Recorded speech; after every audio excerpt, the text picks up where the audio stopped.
JNTUK outsourcing డ్రైవర్లను వేధించే విధంగా తాజాగా యూనివర్సిటీ అధికారులు విడుదల చేసిన సర్క్యులర్ తక్షణమే ఉపసంహరించుకోవాలని సిఐటియు నగర కో-కన్వీనర్ పల్లెవేలి వీరబాబు డిమాండ్ చేశారు.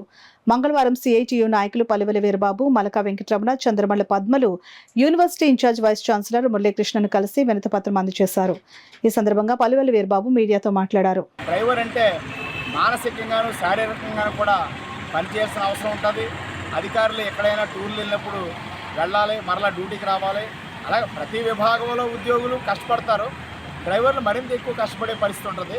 మేము అధికారులు కోరింది ఏంటంటే, ఎవరైనా ఉద్యోగి విధుల పట్ల అలసత్వంగా ఉన్నట్లయితే ముందుగా వారి దృష్టికి తీసుకొచ్చి తదుపరి శాఖాపరమైన చర్యలు తీసుకొచ్చి తప్ప మొత్తంగా పొట్టగొట్టి రోడ్డున పడేసేటువంటి పద్ధతులు ఉండకూడదని విజ్ఞప్తి చేశాం.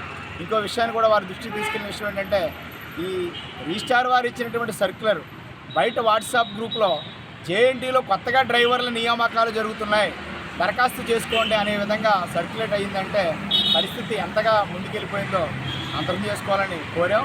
వారు అటువంటి పరిస్థితి ఉండదు, కమ్యూనికేషన్ గ్యాప్ వల్ల ఇలా జరిగింది. మేము ఏ డ్రైవర్ పట్ల కూడా అనుచితంగా కానీ వారికి ఇబ్బంది కలిగించే విధంగానే ప్రవర్తించాం. వారి చిరుద్యోగులు, వారి పట్ల మాకు ఎప్పుడూ సానుభూతి ఉన్నది, వారికి మంచి జరగాలని కోరుకుంటున్నామని మురళీకృష్ణ గారు తెలియజేశారు.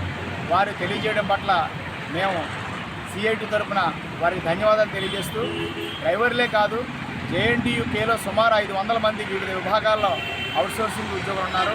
వారందరి పట్ల కూడా అధికారులు సానుభూతితో వ్యవహరించాలని విజ్ఞప్తి చేస్తున్నాం. చాలీ జీతాలతో చాలా కాలం నుంచి పనిచేస్తున్నారు, మీకు తెలిసిందే.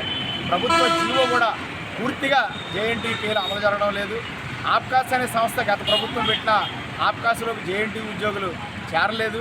కాబట్టి ఈ నేపథ్యంలో ఈ నిరుద్యోగులు చాలా కాలం నుంచి ఇక్కడ సేవలు అందిస్తున్నారు. వారి సేవలకు తగిన గుర్తింపు, గౌరవం ఇచ్చే విధంగా అధికారులు మన్ననలు పొందే విధంగా వ్యవహరించాలని మేము కోరుతూ, ఇటువంటి పరిస్థితి భవిష్యత్తులో జరగకుండా చర్యలు తీసుకోవాలని అధికారులందరికీ సిఐటి తరఫున విజ్ఞప్తి